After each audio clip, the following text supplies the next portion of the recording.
Hey, and welcome to Managing My Money with Rosa. Today is March the 13th, 2022. If you are a subscriber and you enjoy my dividend portfolio reviews, I want to start by saying I am so sorry that I missed last week. The last 2 weeks for me, this week wasn't so bad, but the week before was crazy insane. Work just exploded for me. And when it came time for the weekend, I needed downtime and family time and just never made it around to a portfolio review. So today I'm going to look at the last 2 weeks. We're going to review my long-term and short-term goals, those purchasing goals I have, everything that I've purchased over the last 2 weeks, how much I've been paid during that time. And then as always, we're going to go out and look at my track your dividends and my Google spreadsheet to update to see where everything is at and how my account is growing. So as I was looking at a new way to present some stuff, I came across this great wordle. And I would love to hear if any of these words stand out to you when you think dividend. One of my favorite, I don't think there's one. A lot of things on here really hit home for me when I start to think about dividend investing and growth investing or growth dividends.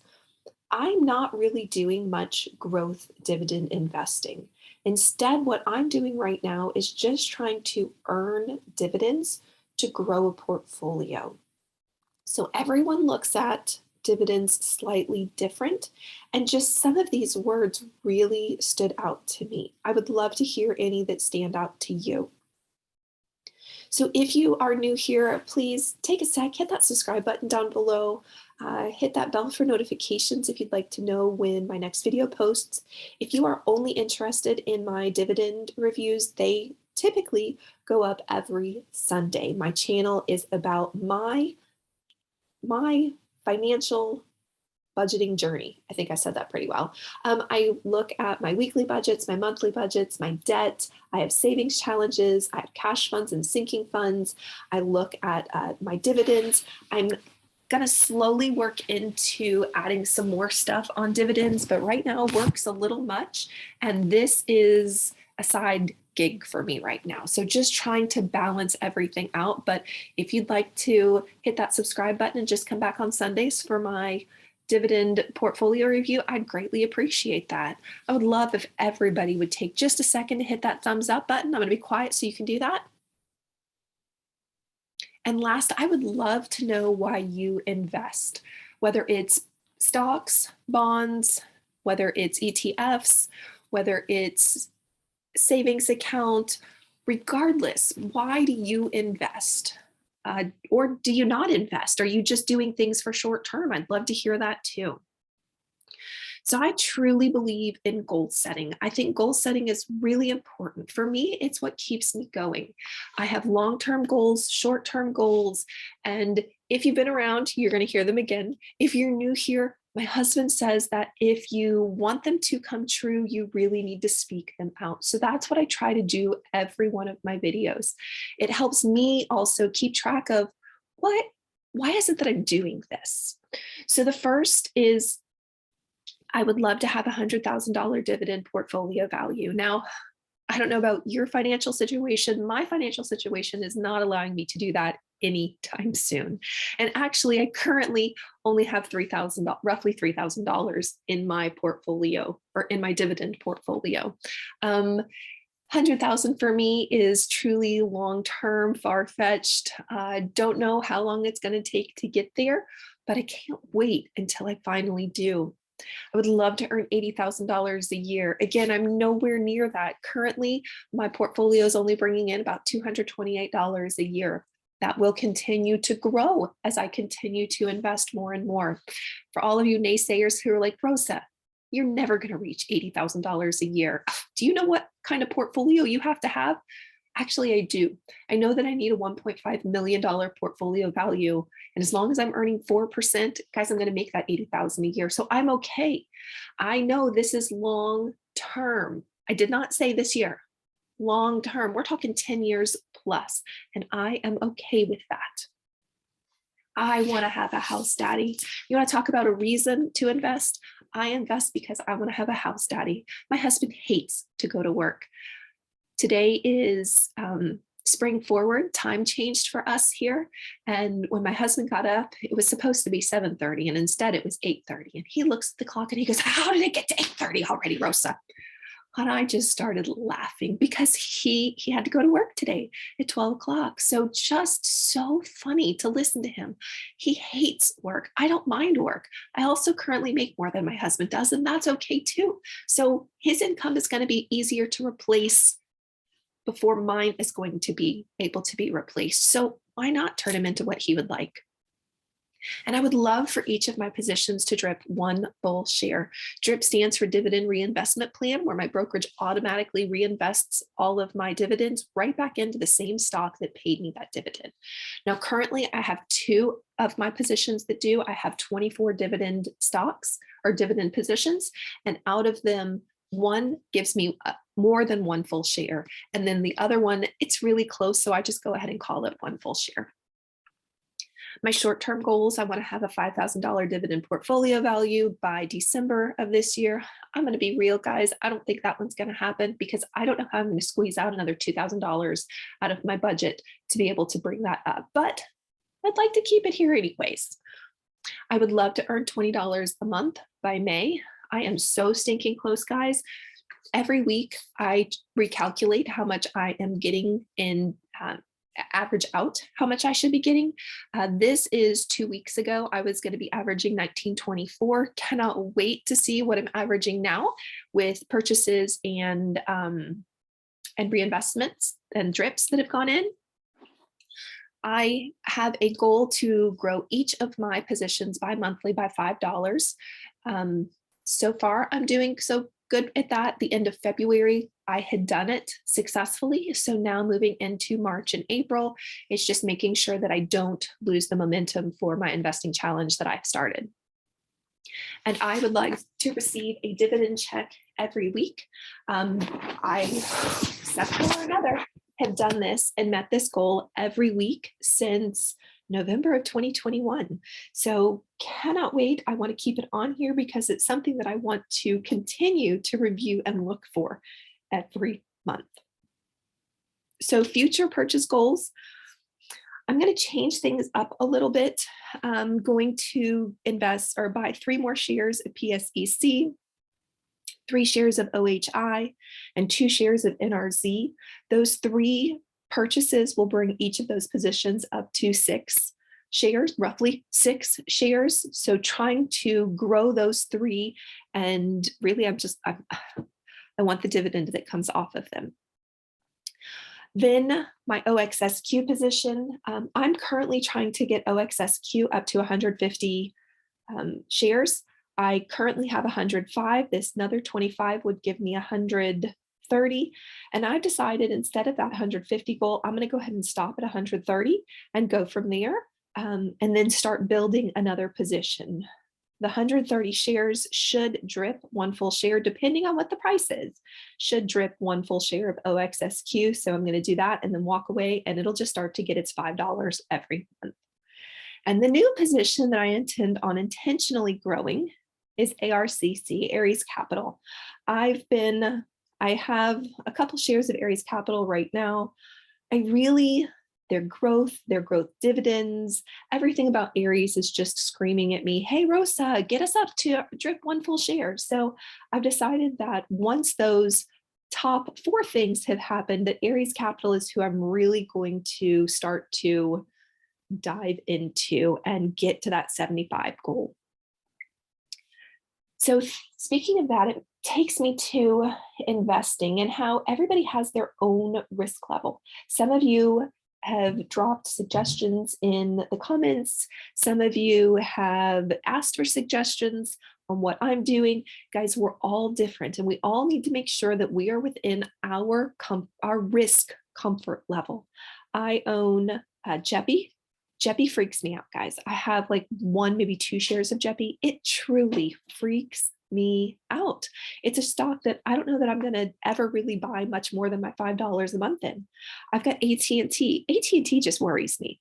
It's a solid company, but it worries me with all the splitting and selling off and not certain what's going on with dividends, and just it worries me. Am I going to sell it? No. But am I going to intentionally grow it right now? Other than my $5? No, I'm not. It's that moderate risk for me. JEPI's freaky risky. AT&T for me is kind of risk. I look at ORC, and I've got ORC, guys. I bought into ORC because it was the yield. That's why I bought into ORC. I was chasing yield. Should I have? Probably not. Is that more risky for some than others? Yes, it is, but I'm okay with it. On the other hand, I have Mo, Altria. You want to talk about some serious comfort level? Mo can do whatever it wants and I'm going to be okay. I have ExxonMobil. ExxonMobil is the same for me as Mo. It's low risk for me.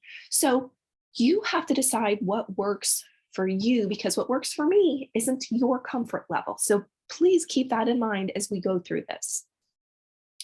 So I like to review my purchases after I talk about my purchase goals. I also like to talk about my purchases. So it's been 2 weeks since I have shared any purchases. I did not do a transfer Thursday in the last 2 weeks because reality, guys, I didn't purchase anything. And well, okay, that's partly a lie. I didn't purchase any dividends stocks. I did, on the other hand, I went so rogue. Some of the companies that I like to play bounces in, I've been watching these since March of 2020 when we went home. I've been playing and watching them since 2020. Guys, they hit price points that just suckered me in. I couldn't resist. So I bought in. I'm waiting for it to get back to a sellable point, which would be roughly 20% is what I'm going to make on my money. So nothing got bought for dividends, and instead it all got put into bounce money. I know, shame on me, but I couldn't help it. And then I also went rogue.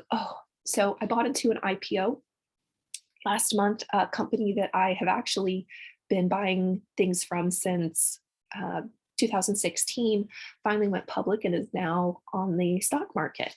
And I talked to my husband and I said, hey, baby, do you know what? They went public. They now are tradable on the stock market. And he goes, they are not. And I said, they are. He asked me how much they were selling for. So I told him, and he goes, we need to buy some shares. I said, okay, good. We had planned on taking $100 and putting from income tax money and putting it towards investing. Well, guys, that was supposed to go towards dividends. Instead, when he said that, I was like, okay, good. So I'm going to go ahead and buy 5 shares of it. He goes, no, you're going to buy 10 shares at least. I don't know if I can do that. No, you're going to. So needless to say, I had to pull some extra tax money. I bought 10 shares of it. And there we are. So the intent is to continue to grow that position. James, who watches my dividend portfolio videos, commented, he goes, I can't wait to hear how that IPO gave you a house daddy. You know what, James? I can't wait either. It is just so stinking excited. I really believe in this company and cannot wait to watch it grow. But at any rate, I didn't get any dividend stocks over the last 2 weeks. Oh, shame on me. We have spring break this week. The intent is to hopefully be able to purchase. However, I'm not certain where the money is going to come from because I've spent all of it on bounce stocks. So it might be a struggle, but we will see how much of that purchase goals will really occur in the next week, just because I'm not certain where that cash is coming from, guys. So projected payments, I like to look at, one of my goals was to get paid every week. I like to use that track your dividends calendar to help me realize when I'm getting paid every week in the month. And this is the quick breakdown. So the first week of March, I got 3. The second week of March, I just got 2. The third week, next week, I'll get 3 payments. The fourth week of March, I'll get 2 payments. And that fifth week of March, I will get 1, 2, 3, 4, 5, 6 payments.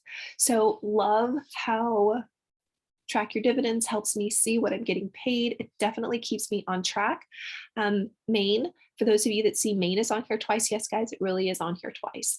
This is the dividend payment that happens. And every so often, Maine gives an additional, it's like a capital gains Dividend, not quite as much as the dividend is, but I do get some extra back. Franco-Nevada FNB also I get, all of a sudden I can't talk. I get a dividend payment from them, and I get capital gains from Franco-Nevada as well. So it helps boost everything. This month doesn't seem like I'm getting paid by a whole lot more companies, but I really am. March is the month for increased payments. So definitely looking forward to all of these. So who actually paid me in the last 2 weeks? FDHY, which is a Fidelity high yield. I own just over 1 share. I got 4 thousandths of a share, and I got paid 22 cents. I know, not a whole lot, but I don't own a whole lot, so I don't expect them to pay me a lot. PFLT, I own roughly 2.5 shares. I got 18 thousandths of a share, and I got paid 23 cents. Again, it's not a lot. I think they pay like 6 cents. Has to be more than 6 cents. Maybe it's 6.5 cents. I don't remember, but it's not a lot, but they have a good yield. AGNC, I own almost 5 shares. I got 0.043 shares and 57 cents. JEPI, which is the one that freaks me out, I own 1.095 shares. I earned 0.008 shares, and I got paid 51 cents. Again, I don't intend on increasing my JEPI a whole lot more than my $5, just because risk, guys, you have to pay attention to your risk. FDHY, my Fidelity high yield, I am all over that. On the other hand, JP Morgan's one, JEPI, they freak me out. So we will see. And then ExxonMobil, got an ExxonMobil payment. I don't own a lot of ExxonMobil. I only own 2.162 shares, which earned me 0.021 shares. But at 88 cents, I think it's 88 cents, I got paid $1.85. That's not bad, guys. ExxonMobil makes me feel comfortable. So I will continue to slowly increase it.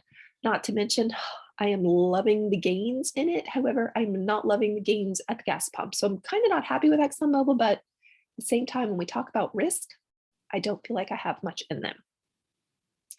So for my 2-week total income, I got paid $3.77. Yay! Now, that's not a lot, and I know that, and it's okay. And don't laugh. I only have a $3,000 portfolio, guys.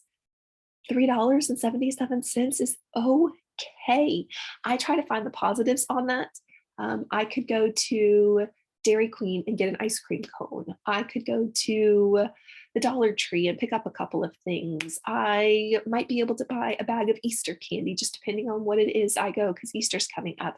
$3.77 isn't a lot in the short term, but long term, that $3.77 is going to grow, and I cannot wait for it to grow. So speaking of growing, we are going to pop out of here for just a moment and go look at my spreadsheet and trackyourdividends.com. We're going to start on Track Your Dividends. So I use this to house all of my just my dividend portfolio. It is separate from my brokerage. It is not linked. I have to input all of this stuff, but I like the views and everything that it talks to me about in here. It's just a quick, I can look at what my dividend yield is, my yield on cost, that annual income. I know that right now I'm down $26. Now that $26, like my Aries Capital, I'm down 2. My AGNC, I'm down 13. But on the other hand, my Franco-Nevada, I'm up 112. So it averages out that my account is only down $26. Upcoming dividends, love this window. Oh, I have the free version of this, and therefore it comes with ads. I'm okay with it. You can purchase a subscription from them in which you can get like some education tabs and some research stuff. But my brokerage, I use Fidelity. Between Fidelity, Yahoo, the free things that I can get in here, the free things that I can get out of Seeking Alpha, FinViz, I've got enough resources that I don't feel like I need to pay for anything right now, but maybe when my portfolio gets big enough or bigger, I would want to, but I don't mind that I have the free version and I get ads. This is, I just absolutely love this view. It breaks down by month who is paying me and how much I'm going to get paid. Now, the catch is here that it does not look at reinvesting. So ORC says that I'm going to get 604 all the way across. Well, that doesn't take into account that I am reinvesting every penny. So one of the things I like to look about here is that constant of what's going on in these 3 months. So March being the 3rd month of the quarter. Did I say that right? The 3rd month of, yes, sometimes I say those backwards. The 3rd month of the quarter is my high month. And then I'll have 2 lower months and then another high month. The reason these are different is because like Maine, 66 cents and then 49 cents, it's taking into account that extra dividend that isn't a dividend, like capital gains that I'm going to get. Franco-Nevada, that 96 cents doesn't take into account I'm going to get capital gains as well. So although this is close, I know that it's off just a little bit. And then here's the calendar. And I love the calendar view so that I know I'm getting paid every week. April, we're missing a whole week here, but not everything has hit its dividend dates. When everything clears, it'll send me an email and we will be just fine. I truly believe that. And then if you keep sliding down the page, then you know what the ticker is, how much per share, how much you're getting based off of your shares, whether it's confirmed, and then what date you're getting paid. So this is where I come look to help me determine real quick who needs to go into what chunk. And then, so like Maine, I'm getting, that's the extra one. Or is that the only one they put in here? That's the only one they put in here. No, there it is. 22 cents a share is its standard dividend, and that's that extra dividend that's getting paid out. So that's the difference between the two. And then one more thing, I like to take these 3 numbers and project out what I'm going to be getting paid. Now, I don't know where, yep, I wondered where the last place I was when I was over here. I couldn't remember. So I am a spreadsheet nerd. I absolutely love them. I loved Excel before Excel was cool. Not that Excel ever has been cool, but I love it. And then Google Sheets came along, and there are some things about it that I don't like, but I love the portability of Google Sheets. So yeah, I'm a true numbers nerd. Loving to look into here. So I'm going to take those 3 payments real quick, and I am so going to be real. I do not remember what it just was. 22, 17, oh, was it 74? I don't remember, 74. It was, and 1799, 1799. So it's moved up a little. I'm now going to get 1932. The reason it didn't increase by a whole lot is because I didn't do any dividend purchases over the last 2 weeks. So because of that, I really have not increased how much I'm going to be getting paid every month on average, but that's all right. So over to the left, I like to look at my breakdown per month. So January, I got $16.97, February, $16.26. So far for the month of March, I'm at $3.77 for a total of $37. Guys, when I look at last year, Q4 was $39. Guys, I know I'm going to blow that out of the water because my ORC is going to pay me $6. I know that my OXSQ is going to pay me another $3. That's $9. I know I'm going to get at least another $10. So 39 was the quarter to beat. I'm already at 37. Yay! So exciting. So just loving pulling all of this in and coming over here. I am definitely going to blow last year's, it just doesn't want to roll with me. I'm definitely going to blow last year's quarterly or yearly income out of the water. Cannot wait to see what the total month really turns out to be and finish out the first quarter of 2022 strong in dividends. So let's roll back to here. If you have not already, please take a sec, hit that subscribe button. I would love to hear one thing you wish I would have talked about. I know that, oh, her name just ran away from me. Someone's asked me to go in to talk more about bounces. That's something that is going to have to wait till summer when I'm not at work every day. And we're going to try some of that, but being very careful. When I talk, I play bounces. That's because I've been in those stocks for 2 years and I have watched them. It's almost like a relationship. And you know that, you know, about where they peak and about where they bottom. So just being careful with all of that. And if you have not already, please take a second and hit that thumbs up button. I would greatly appreciate it. And just thank you so much for joining me today as I reviewed my dividend portfolio. I hope you have a great day. Bye, guys.